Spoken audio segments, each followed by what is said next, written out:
I think you guys are in the mood for some good music. So just to give you a hint of who the lyrical genius, musical mastermind joining me on stage, I hope you haven't seen the little placard out there already. Why don't we play a little bit of a song?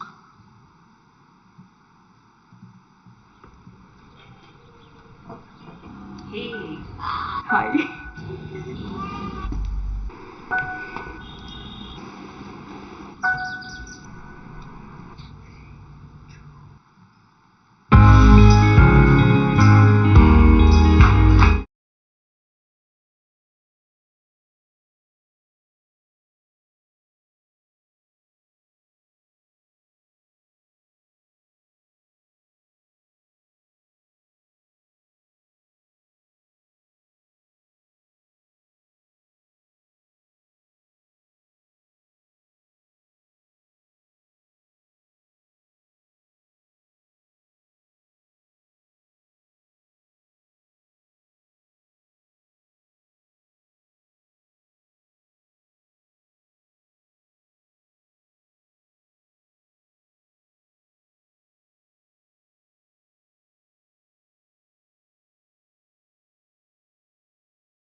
कि अफसाने इन लम्हों में खो गए.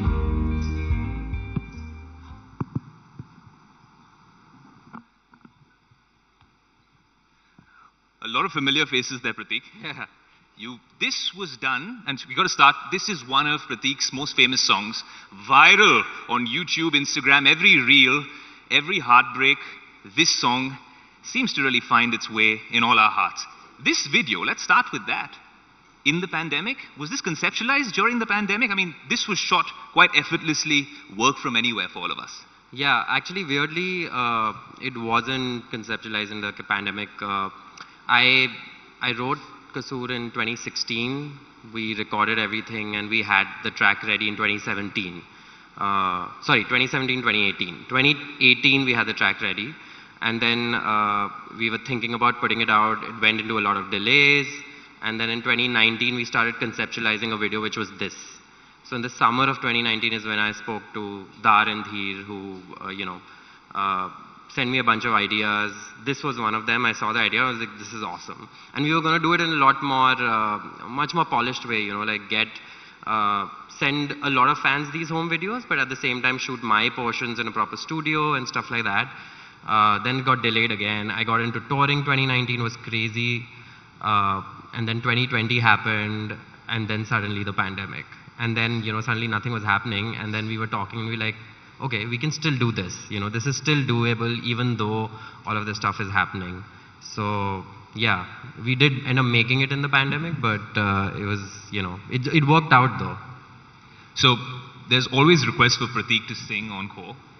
And if I was to fill in, then the audience would just completely empty their seats. So we'll keep referring to some of his songs on the way, and you'll tell us the story through this entire conversation. But what I want to understand from you, Prateek, is I went through some of your influences, and I did a little bit of RJing back in the day, and I find it fascinating. As a 90s kid, you've covered artists that I've not heard of with most, mainstream artists and inspirations that we see. For instance, the Lumineers, Elliott Smith, Fleet Foxes, Bob Dylan.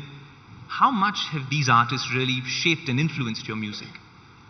A lot. And, I grew up in Jaipur, but most of my musical making, I want to say, just what really formed my personality and how I am as a person, how I think about the world, and which in turn really, bleeds into all the songwriting that I do and the music that I make, all happened really in New York when I went for college.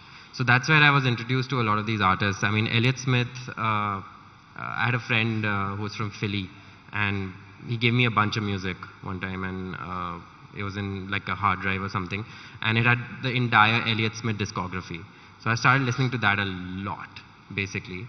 And Elliott Smith is, would be considered folk, more contemporary folk, but folk nonetheless, very folksy. He himself, his influences themselves are like very folksy.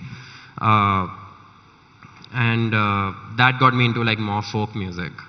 So weirdly, like he was kind of my entrance into the folk world. And then I started listening to a lot of newer stuff around then, which was like the Lumineers, Fleet Foxes, Laura Marling, Mumford and Sons. And then I kind of listened to Bob Dylan after that. I mean, I'd heard Tambourine Man, but I really got into Bob Dylan a little bit later. The other way around, is it? Yeah, yeah. No, it's interesting. You mentioned New York, and your time in New York, you were obviously born in Jaipur. You moved to Delhi shortly after, you moved to New York. New York first. So I grew up in Jaipur. I did my school there. And then I went to New York for college. And then I was just there for 5 years. You know, it's interesting you mentioned that because when you were in New York, you were living quite the dream. You studied there, and then you got a consulting job. And then all of a sudden, one day, it was an unfortunate day, or was it a fortunate day, shall I say, where you were asked to leave. Did that in any way, I'll tell you why it's very important, to really turn adversity into an opportunity. In the tech world, and we often cover things in the news space on the tech world, today itself, so many people were laid off. At Twitter, there's so much talk of it, even in the coming weeks and months. You actually took that opportunity and made it perhaps one of the most massive moments in your life to really switch track. Yeah, I mean, I think people make a really big deal of, getting fired. I mean, it happens to so many people. It's not a big deal.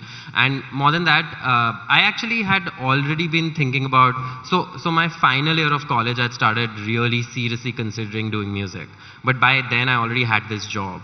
So I was like, let me finish an year, make some money, have a little bit of savings, and then I'll take an year off and do this.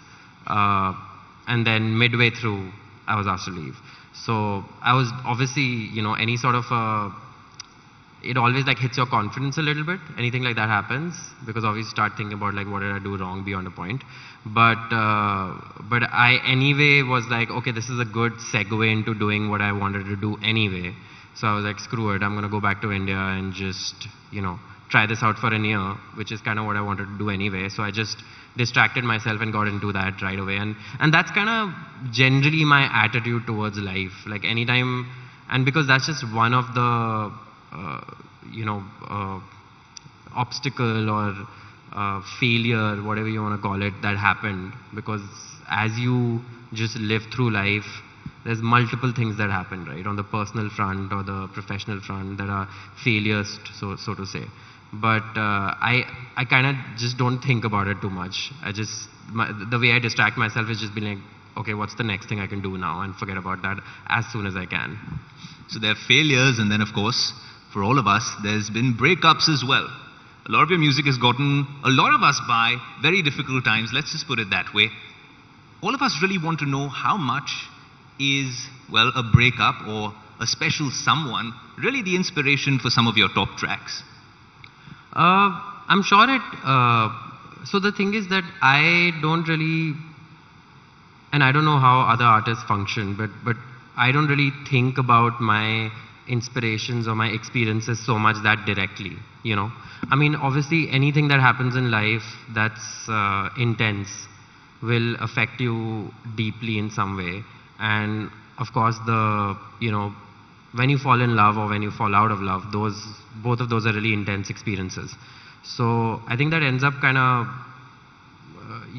inspiring things and making you think about, it's just intensity inside, It just like really like spurs that.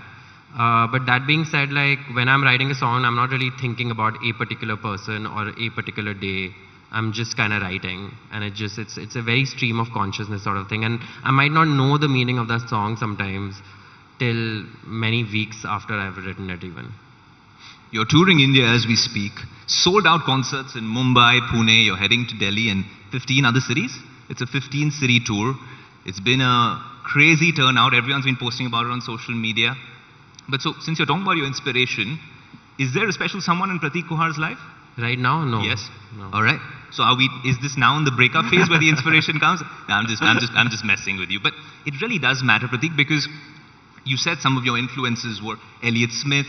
Obviously, he had his inspirations. The Beatles did all sorts of crazy stuff in the lyrical world. And I think lyrics for you are really a game changer. So if I was to do your introduction again, your music is fantastic. The videos are just heartwarming. But would you like to call yourself a songwriter above all? Yeah, definitely. And I think I've become a good singer over the years because I toured so much. I just toured so much, and every time you tour, you have to rehearse a bunch. So I've just sang my songs just so much, which a lot of people don't do because India doesn't have that intense a touring culture. So you won't see just the volume of shows I've done and the kind of rehearsals we put in is just, it's pretty uncommon. Not every musician does it, especially singers. And I think I got better. So I still don't think I'd be very good as a playback singer or a singer per se. I'm good at singing my songs because I know them and I've sang them enough number of times. But if you ask me to sing somebody else's song, it takes me a while to really learn. But you've absolutely killed it in Bollywood as well. Some of your hits come from They were my songs. Ho Gaye Hum Kahan and stuff like that. But they were still my songs, you know. Like playback singing is like singing something you have no involvement in creating or writing at all. Yeah. And that's still something I find very challenging. That's fascinating. You know, one song which I think gets all of us going, you get goosebumps as soon as you play it. And you know, why should I keep talking about it? In fact, let's just play a small bit from that song and then we'll get to it because there's a big backstory, Prateek. Can we have that song, please?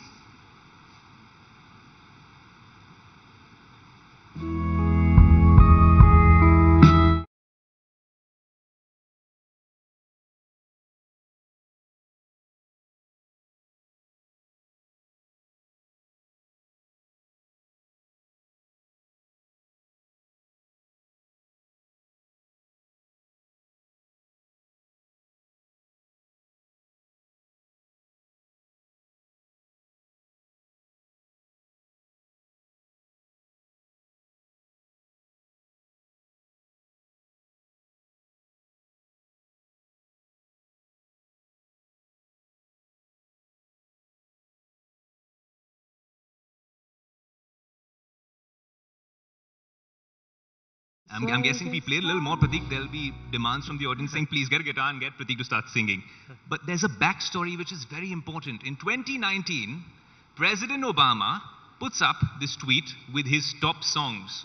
Cold Mess by Prateek Kuhad features somewhere in between Bruce Springsteen and other platinum record-selling artists. What did it feel like? What was your first reaction? Did you wake up with a jolt? Yeah, it was midnight actually when it happened. It was shocking in the best way possible, of course. Somebody just sent me like a WhatsApp message with the link, not even saying anything, just the link. So I'm like, why has anybody sent me this? Because nobody does that usually, you know. And it was some random person who I hadn't spoken to in a year, somebody I'd worked with like many years ago and stuff. So I just clicked on it and then I saw it was the Obama list and I was like, why have I gotten this? And then like 3 seconds into it, I was like, wait, have I gotten this because by any chance my song's on it? And then I spotted Cold Mess and kind of freaked out. But yeah, it was really cool, man. You're always a big deal here in the alternative scene. Even in the mainstream, everyone in India was always a massive Prateek Kuhad fan. I know all my friends are as well. But this really put you on the map, didn't it? Yeah, I think it's more symbolic than anything else because in general, South Asian artists of all sorts, you know, actors or anything, it's rare. There's very few, and it's only started happening recently in the past 5 or 10 years that South Asian artists are even getting kind of into pop culture in general. So in that sense, it was a really big symbolic win, I think. Prateek, I'm a huge tech geek. I have to understand this. Algorithms considered, do you think President Obama was listening to Spotify, YouTube? How did he discover Prateek Kuhad? I have no clue. Or was it some sort of inspiration? Because the rest of his songs were quite workout-centric. This was the one ballad right there. No, that's not true. I think there was like, I remember there was like a song from one of my really not very popular, but not super famous, but really nice indie band called I'm forgetting the name, but her Adrian Lenker, she a big thief. That's what the band calls. It's a really small indie band. That was on the list as well. So he had a really good mix of like, of course there was, like you said, there was Bruce Springsteen, but there was like a bunch of hip hop and pop. It's a really good mix. But Old Town Road. Yeah, that's right. So those were really popular songs. I think that's a huge achievement for whatever it's worth. You're very modest, Prateek. I've noticed this. You're not very comfortable with compliments, right? I've noticed this in our last hour of interaction. Yeah, now that you say it. Everyone who's a Prateek Kuhad fan in the audience, please put your hand up. There you go. Oh, nice. Yeah, so, but Prateek, I'll tell you why. Because once that put you on the map, we saw you making more trips to the US. A record company out there signs you up. What was that experience like? Yeah, that definitely pushed it. We'd actually been talking to Elektra since 2019. So the summer of 2019, I played South by Southwest for the second time, which is this big music conference that happens in the US every year. It's very, that's where all the artists go to get signed. All the music business people go to like discover new music. And that's where I met somebody from Elektra for the first time. We were talking for a while, but that definitely like pushed the, the thing a little bit. And once that happened, then they immediately reached out and like, all right, let's sign, So it was good. I've done like two records with them now. Shehron Ke Raaz, which was an EP in 2021. Then this year I put out The Way That Lovers Do. Both have been through Elektra. It's great, yeah. But growing up in Jaipur, I've always been curious. I think that really adds that special sort of USP to your music because you're effortlessly bilingual. And some of your Hindi songs have done really well. And now there's a lot of English songs as well. What's the plan going forward? Are we going to listen to a lot more English music, or is it going to be more Hindi-centric? What's the deal? No, it's just going to be the same. I mean, when I started putting music out, not a lot of people were doing, like most artists were either doing only Hindi music or only English music. And I just felt like, I speak both languages. And I think you'd relate, and a lot of other Indians, especially from, like bigger cities, gone to like English medium schools. We always know English and whatever our regional languages, usually. So like it's Hindi in the north, and then whatever South Indian languages in the south, or sometimes we know a third regional language. But all of us are like bilingual or trilingual usually, and very, very comfortable speaking both. So for me, it was Hindi and English. And I was like, if I can speak and think and write in both languages, why can't I write songs in both? So it's just, I don't really think about it as a, I just think about it as like writing music, basically, writing songs. It's interesting because if any of us was to watch you live last week in Mumbai or Pune, you seem like this super confident guy with bucket loads of talent. But I read in a recent interview of yours that you were suffering from social anxiety in your early 20s. How did you overcome that and become this super confident performer up on stage? Yeah, it's taken some work. I was suffering from, I'm still a little awkward, maybe you guys can tell. But I used to be extremely socially anxious till 2019 pretty much. I think just being thrown into these situations a lot of playing live, a lot of just social situations like fan meets afterwards, and coming to conferences like this, or like music conferences, having to meet people, pushing myself, it just kind of reduced a little bit already. And then the last 1 or 2 years it's just changed a lot. I think the pandemic put me in such a shell that I was pretty just annoyed by all of it. And then when I came out, I just felt like I have this new kind of life, because it's just, I just felt very grateful for everything being back to normal and getting back to shows again. So I'm at my social peak right now. I don't know how long it's going to last, but yeah, I did, yeah, definitely. I couldn't I'd be way more quiet in general. So you would have given me a lot more monosyllabic responses had I asked you these questions? Yeah. Right. I thought I was doing a good job. But even then, Prateek, you mentioned how you dealt with some of these things. Another thing when you get famous, and especially in this social media world that we live in, where streaming culture is so popular, another thing that technology seems to do is that it's a double-edged sword. Often, when you're getting famous, you got to deal with the critics, not so constructive, so to speak, and the trolls. I'm guessing you've had your fair share of that as well? Yeah, I mean, you barely find any critics anymore. Critics aren't that bad. Trolls are bad because it's pretty meaningless stuff. And yeah, it happens all the time, man. You just have to like tune it out and get used to it, I guess.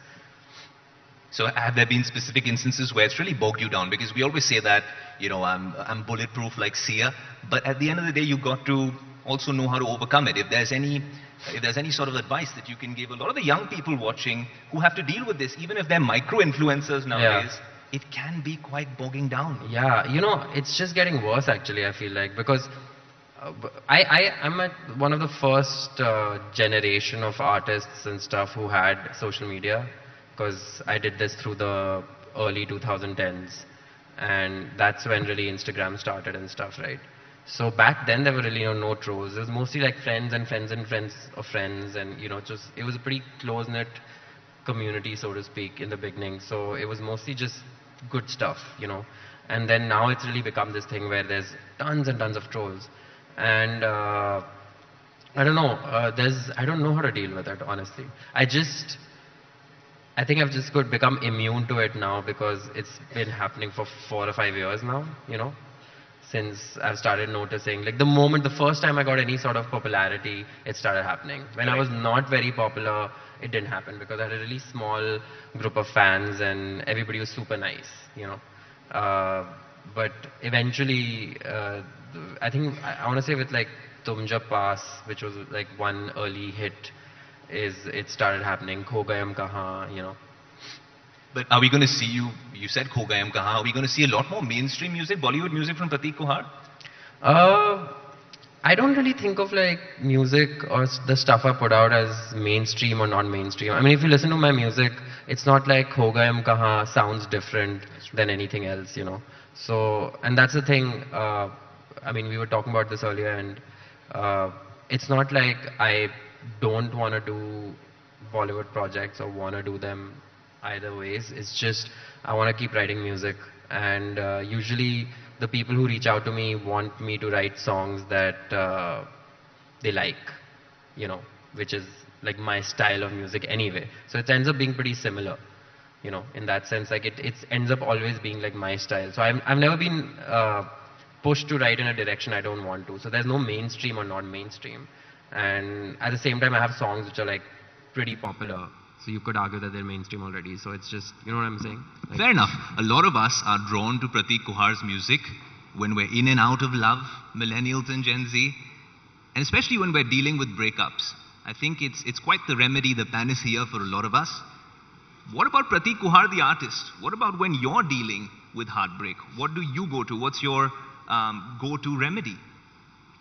it's been different times in my life, honestly. Like at a point of time, it used to be writing a lot, or just, especially when I started playing the guitar and started writing, I would just generally play the guitar a lot. So it wasn't even writing songs, but just sitting down and playing the guitar and covering a song, doing whatever I wanted. Now it's like, I don't know, I've had a few breakups now, so I think I'm more experienced in that. So I just try to, you know, again, focus on moving ahead more than anything else. Yeah. Very cool. Very quickly, Prateek, I want to understand, and we can't do justice to this. This needs at least a couple of hours more. What is Prateek Kuhad's songwriting process all about? Because I know often when you're on tour and even when you're traveling, you must record something on voice notes. Yeah. And then how does it materialize into the viral monster that it becomes eventually? It's a mix of, well, for one, it's just doing lots of it. I just, like you said, I'm writing whenever I write, I just write. I never stop myself from writing. So anytime I feel like writing, whether I could be in like a tour bus and I'll grab my guitar from the back and like record a quick snippet if I get an idea.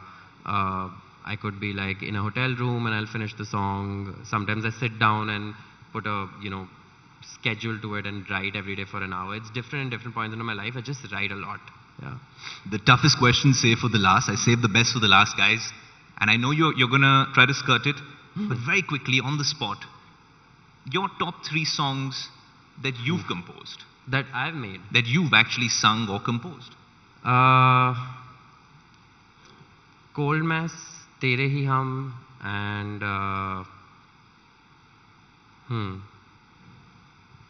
probably The Last Time, which is from this new album. Yeah. Absolutely amazing. Candid, modest, understated, and an absolute genius at that as well. Prateek, thanks so much for joining us at the India Today Conclave. Ladies and gentlemen, Prateek Kuhad. Thank you so much. Do stay with us, Prateek, for a moment. Dinesh Bhatia, could I have you on stage to offer Prateek a token of our appreciation?